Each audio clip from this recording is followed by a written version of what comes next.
Papua bangkit untuk mandiri dan berprestasi. Papua untuk anak cucu kita. Audio Jungle.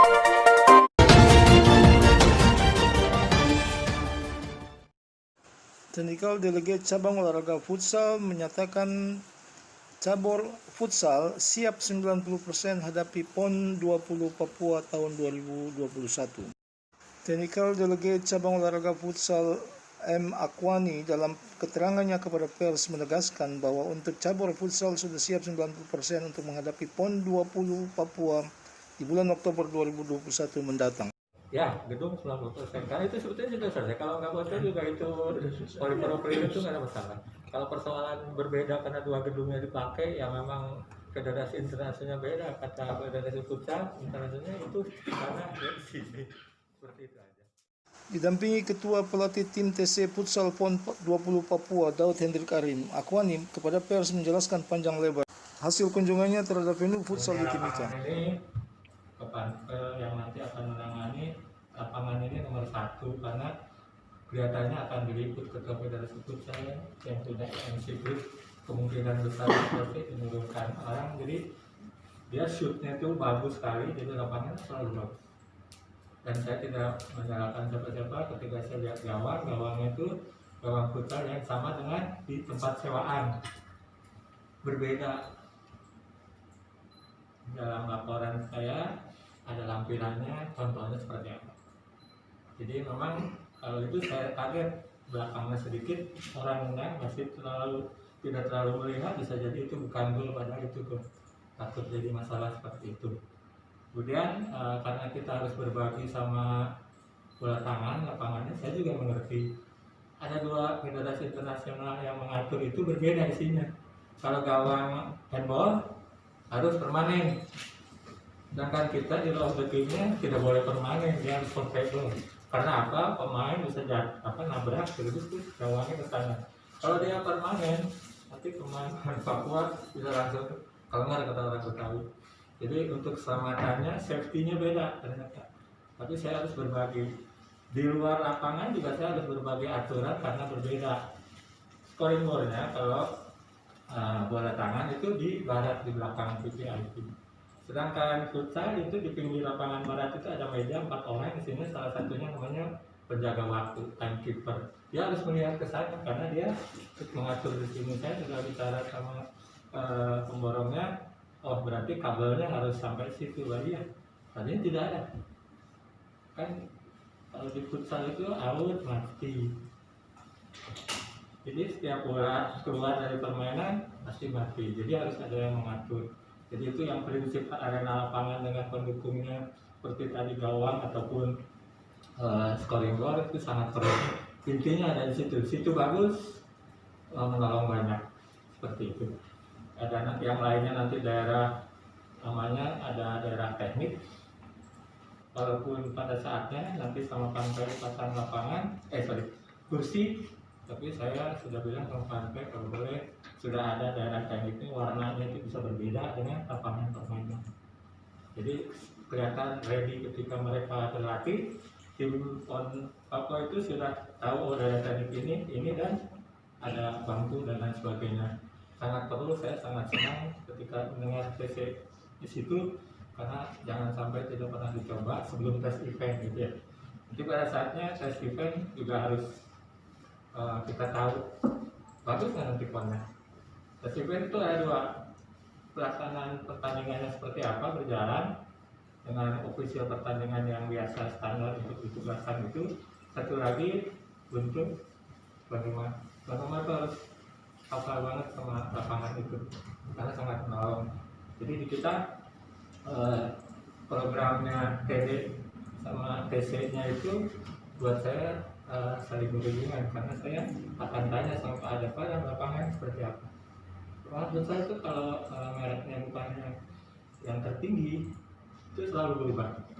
Jadi nanti ada daily program anak-anak kampanye dipanggil Pak Ada ini loh progres area setelah dipakai sehari atau 3 hari atau 1 minggu.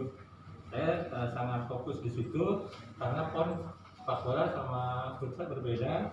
di sepak bola pemain pro tidak ikut, kalau di futsal ikut ada di situ. Dia sudah biasa menikmati lapangan yang standar, terus di situ saya takut cedera. Kalau dalam All the Game itu kita melaksanakan event itu nomor satu sesuai All the Game adalah menjaga keselamatan pemain. Jadi saya fokus dulu ke lapangan seperti itu. Tetapi saya punya prinsip, saya juga bilang ke itu yang penting Pak, kalau masih bisa ada substitusi yang murah tidak apa bisa jalan seperti itu, karena semangatnya buat saya luar biasa. Begitu datang sudah selesai sebetulnya gitu, termasuk tempat buat lapangan latihan seperti itu. Kalau area pertandingannya kemudian function room, jadi sesuai dengan arahan TD Pak Efrem, karena saya juga diajak bicara, kemudian juga dia pernah ngobrol, pernah kesini, apa yang sudah diminta ternyata dalam itu tadi gambarnya itu sebetulnya sudah ada semua. Cuman saya bingung kalau Pak ada yang tempat kita datang itu pemborongnya malah nggak apa ruangan apa, padahal kita bilang ruangan ganti di futsal itu harus 4 sekurangnya, jadi 2 pasang maksudnya.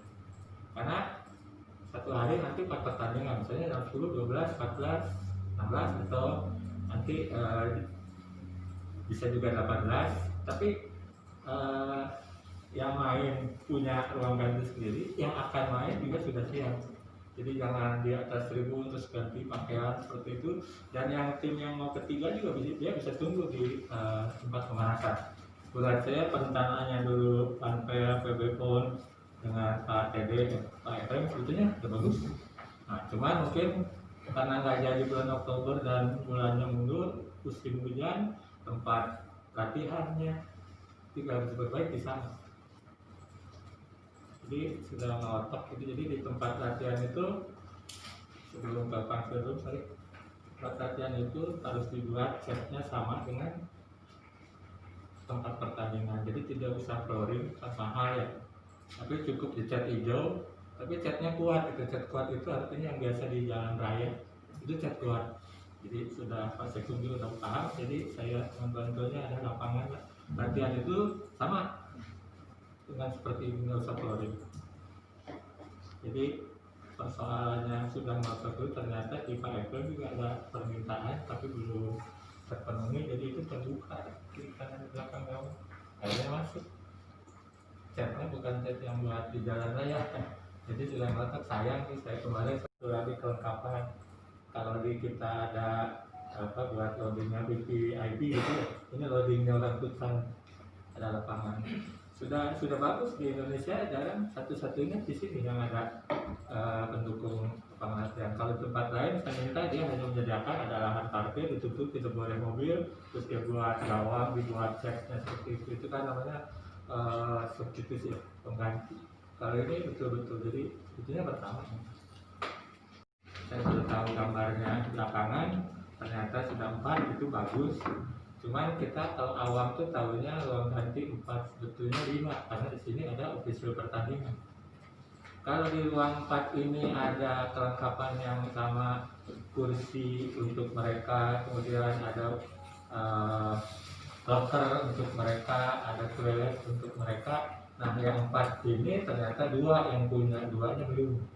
Jadi di laporan saya standar kelengkapannya harus sama yang 4 plus yang 1. Yang 1 yang disebut ruang ganti wasit. Ruang ganti wasit juga sama kelengkapannya, termasuk ada kursi, ada locker, ada toilet sama, ada AC, ada table massage-nya juga sama. Wasit itu lebih capek dari pemain. Waktu memimpin pertandingan, misalnya tim Pak ada main, dia bertugas wasit 1-2. Terus saya itu bisa jadi dia jadi wasit 3-4. Jadi keperluan massage sama, keperluan ada pasiennya atau fisioterapisnya di situ juga ada, nanti Panpel harus mengadakan juga sama. Jadi 5 ruangan itu jadi bukan 4. Yang sudah bagus itu 2 ruangan karena ada AC-nya, ada toiletnya juga dengan standar gitu ya. Terus yang 2 belum, 1 belum. Jadi perbaikan pelan-pelan, penambahan melengkapi ini mudah-mudahan pada saat nanti PON selesai. Kalau tes event nggak dulu juga nggak apa-apa, pelan-pelan karena saya tahu itu anggarannya masuk ke 2021 pengajuannya, tapi kan harus yang sekarang. Jadi paling cenderung seperti itu. Saya lihat gambarnya juga buat doping kontrol, memang kalaupun harus ada doping kontrol juga sudah ada, cuman ruangan itu pada saatnya sulit kalau ada peliputan TV dari Jakarta turun, karena waktu PON Jabar juga FNC datang, pasti ini juga datang karena dia merasa yang ini pusat. Nggak ada ruangan buat itunya, buat namanya buat equipmentnya dia. Pasti dia bikin tenda seperti tenda raja yang besar-besar, pasti seperti itu. Jadi buat panpel nanti harus luas, tidak ada ruangan situ, nggak usah berbagi sama situ kan ada ruang kontrol untuk sound system dan lain sebagainya, nggak usah lah masuk ke situ karena itu ukurannya kecil. Kalau itu dia mau menurunkan equipment pasti banyak, kecuali kalau dia merasa di Timika tidak terdukung sama alat yang lainnya, dia jadi hanya seperti TV yang lain yang mengcover, ya cukup lah, mudah, tidak sulit seperti itu. Itu berbeda sama bola tangan, tidak ada nama tim. Yang kita harus beli harus ada nama timnya yang bertanding siapa. Tapi kalau saya selewat, kemarin dia operasikan, dia waktunya takutnya dia maju, kalau futsal mundur. Saya lihat selewat, skor ada, skor juga bisa sama dengan mereka, tapi tidak sama. Kemudian tribun itu saya menyarankan di dalam kunjungannya ada single seat, karena PON yang terakhir single seat di Jatinangor, sekurangnya paling tidak yang barat. Jadi di tribun ini tidak sama dengan sepak bola karena tertutup. Saya bilang sama Pak Ketum juga, kalau penontonnya banyak, Papua yang main itu pengap. Jadi kaca-kaca itu bukan kaca mati, tapi kaca yang bisa dibuka untuk sirkulasi udara. Dan yang uniknya pemborong ini memasang, saya tidak menyalahkan, saya anggap unik aja bahasanya. Masang lampunya itu di atas, di sedunia atau se-Indonesia kan di tengah, ya pinggir. Tapi saya bilang tidak apa-apa, saya sarankan meskipun saya ambil gampang aja Pak, itu ada besi masih sisa, pasang aja di sini. Kalau pakai yang bermerek misalnya Philips itu pemasangannya nggak ada masalah, walaupun di tengah kan ada besi ya di tengah gitu. Itu bisa arahnya seperti sudah paham, ke arah sana ada arah sini. Kalau itu kan tidak bisa diarahkan, dia mati di sini blok. Kalau lampu itu harus bisa diarahkan dan nanti jadinya rata. Tidak bisa juga terlalu terang di depan gawang. Tapi dalam keadaan sulit memang yang harus paling terang. Cuman ketika pendengaran itu diukur, saya bawa alat untuk lighting tidak rata. Dia hanya mendapatkan paling tinggi 335 lux,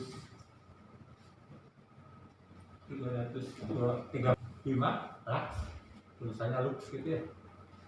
Yang dibutuhkan lebih dari itu, karena kalau paling tinggi 335 malah ada yang di bawah, malah ada yang 230, 270, itu bayangan orang ada di lapangan, bayangan orangnya ada di lapangan. Untungnya ketika kita mencoba bola tidak ada bayangan bola, jadi sebetulnya sudah cukup bagus. Cuman untuk pertandingan yang kelasnya lebih tinggi, kalau saya futsal PON itu sama dengan Pro League kelasnya, yang satu mengatasnamakan klub, yang satu ini mengatasnamakan provinsi, karena pemainnya separuh lebih adalah pemain yang pro. Jadi mudah-mudahan lighting itu nanti mendukung.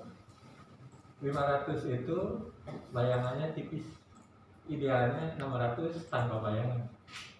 Bayangan tipis tidak terlalu mengganggu karena si klorin itu warnanya biru. Tapi kalau 600 lux lebih aman lagi karena tanpa bayangan, yang itu bisa terjadi bagus. Karena futsal ini akan menjadi bahan cerita pemain futsal seluruh Indonesia, terutama yang pemain pro. Jadi kalau sama dia kesannya, wah di sana juga ada yang bagus. Oke, jangan sampai ada kesannya, oh di sana kurang bagus. Yang juga bagus, luar biasa. Karena dalam 4 pertandingan itu 2 pertandingan terakhirnya pasti sore dan malam ini membutuhkan waktu. Kalau nanti sulit 10, 12, 14, 16. Tapi kalau oke lampunya saya kira jadi 12, 14, 16, 18. Tidak ada malam. Karena sebetulnya yang paling penting cuman nanti ruang ganti wasit kecil juga tidak apa-apa, cuman saya cerita sama Pak Adam, kalau bisa lihat kan kalau kita sedang kompetisi di situ bukan hanya wasit tapi ada referee assessor. Referee assessor itu bahasa Indonesia penilai wasit. Di situ ada match commissioner bahasa Indonesia semua pertandingan, dan ada general coordinator yang menata pertandingan, yang menjaga urutan waktu dari waktu ke waktu. Kalau sepak bola futsal itu rigid gitu ya, teratur dari menit ke menit sebelumnya, 1,5 jam ngapain sampai pertandingan. Itu memang memerlukan ruangan, dan yang tadi saya cerita ruang ganti 5 ini harus sama, malah yang masuk harus ada meja karena match commissionernya bekerja melaporkan pertandingan. Kemudian ada referee assessor atau penulis wasit juga butuh meja karena dia menilai wasit. Seperti itu.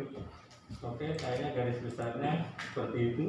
Ini harus ada pengamanan. Kalau pemain futsal itu tendangannya keras-keras, jadi tribun di belakang gawang itu harus ada jaring. Kalau orang bisa keluar, atau kalau ada TV peliputan dia ngambil posisi tripodnya di sana juga sama, bisa terbang gitu ya. Cuman nanti dalam hal pada saatnya pasti saya sudah bilang sama Panpel harus ada signage, tanda arah, tanda tempat, wartawan tulis di mana, wartawan foto di mana. Cuman memang ada berbeda dengan wartawan sepak bola ini. Ketika dia bertugas sepak bola, orang yang sama dia udah pasti tahu aturannya di belakang gawang. Nah kalau futsal itu sempit, suka minta izin agak sebelah sini sedikit, ya nanti kita kasih batas juga. Memang susah kalau sepak bola kan memang ruangannya luas gitu ya. Jadi signage itu penting, termasuk supaya nggak usah kita bertengkar di lapangan wasit misalnya.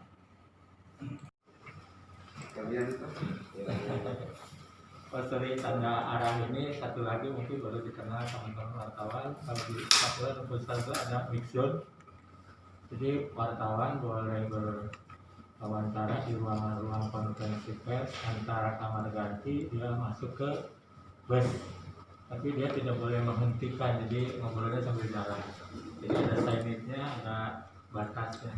Jadi tidak boleh berhenti, jadi nanya gitu ya sambil ngobrol seperti itu. Jadi saya buat standarnya standar bukan hanya nasional, kalau dalam pelaksanaannya standarnya kalau kita bikin event Indonesia itu futsalnya tidak terkenal karena futsal itu terkenal di komunitas. Tapi mohon maaf yang duluan masuk ke Piala Dunia Under 20 itu duluan futsal karena TC-nya sama.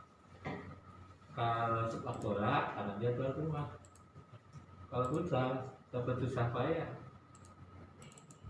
Jadi standar itu saya pakai untuk pelaksanaan teknis. Tapi kalau standar untuk gedung perlengkapan saya agak apa ya ini juga bisa lah gitu. Saya bilang karena mahal sih kalau ngikutin itu semua. Seperti itu.